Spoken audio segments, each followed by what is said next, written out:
Hello everyone, this is Gorax and today I'll show you a quick guide to Pillar of Light, how to get to level 50 easy and effortless. There are a few prerequisites, so let's jump in.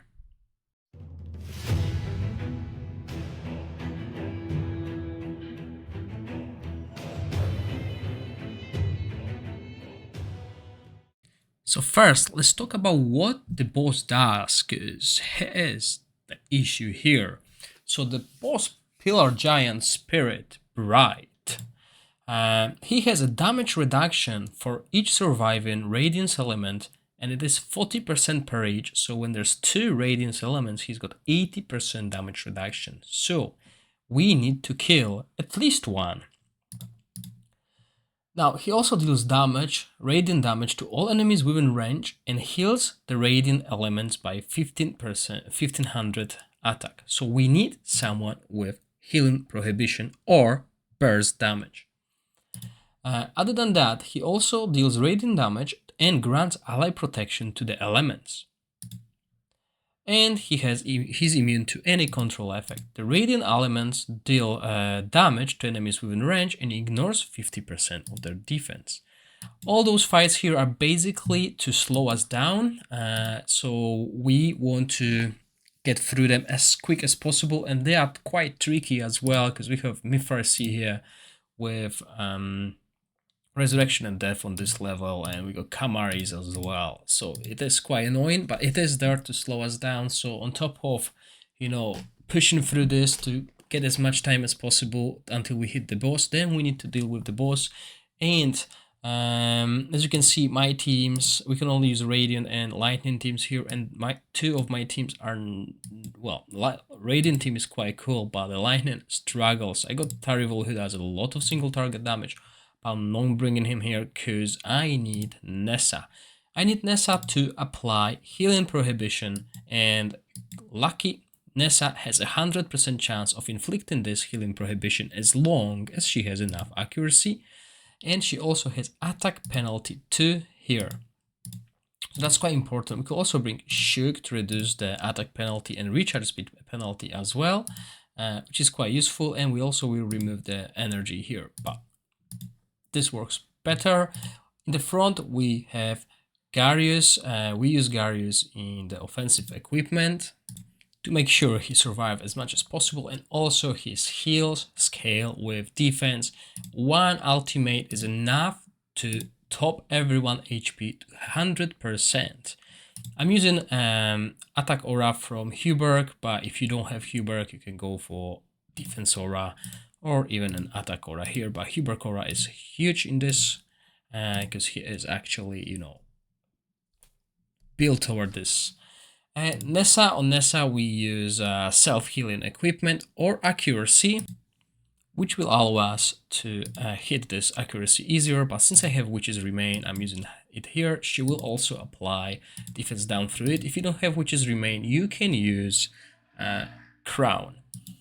Now, we also bring in Jillian. We don't really need another source of healing here, but we bring in Jillian to get defense up through the ultimate and damage reduction. You can bring Catherine, you can bring anyone else. We don't really need a second healer when we have Garius, but it is always safe to have someone like that to keep us topped up when Garius ultimate is on cooldown. Another thing you could build on Nessa is the set that increases attack by 15% when you cast the ultimate, because overall damage output will be higher this way. You just need to mix match and see if she can survive on the boss.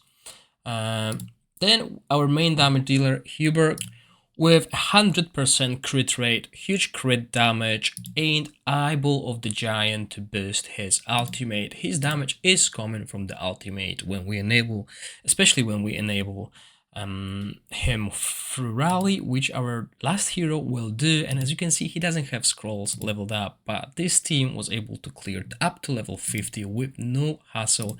I'm using Gambler set again here to have more chance of applying this debuff. You could go for set like Executioner or Platinum as well to boost the damage of the ultimate even further. And the last is Taflin. We use Taflin to enable Huberg through this skill here. If you find you don't need Jillian, you can go for another hero that will work well, which is Welby. You build him offensive and he can do a lot of damage, especially with Taflin supporting us every 6th attack with 1 second attack. That's because we use Wine of the Dragon Blood here for this extra 45% attack speed on passive. Ideally, you want attack speed on the runes as well, but I wasn't lucky enough, and I'm also using Gambler's Set to boost this attack speed by further 20%. I'm not going crit on him, I'm going full damage, and as again, the skills are not maxed. They're not important because the damage will be coming from Huberg. Obviously, if you can afford these scrolls, go for them. It's always an extra boost. So let's see how I've done level 40 in the lower levels. Okay, so bang. Ah, too early. Too early on him.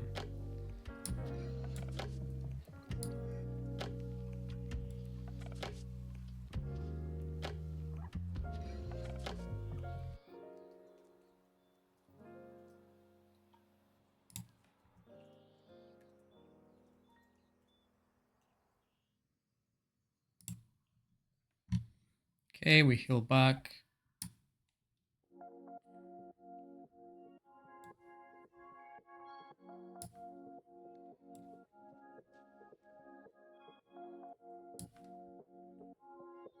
Nah, we didn't do any damage, so let's let it slide, right? So we're gonna let it slide. What did it do? Heals, okay. It heals, so let's wait for this to go away. We didn't do any damage. Does it heal too? Yeah, it does. Okay, now we do this.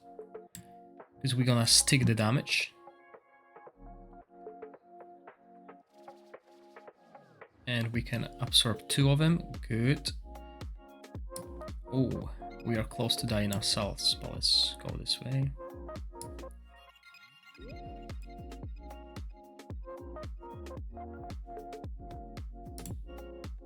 Yeah, I just used it. That was a waste. I didn't need to use it. I didn't notice that she's going to be casting it around the same time. So yeah, there we go. We've done it. I mean, manual casting sometimes is essential. Most of the time I just let it slide, like auto. But definitely in some cases, and obviously here we got this huge damage coming from him. Huberg. I don't need anyone else. I could bring Tavino to boost single target damage, but since it's working, why change anything, right? There we go.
hope you enjoyed the video. If you do, please click the like button and consider subscribing to my channel.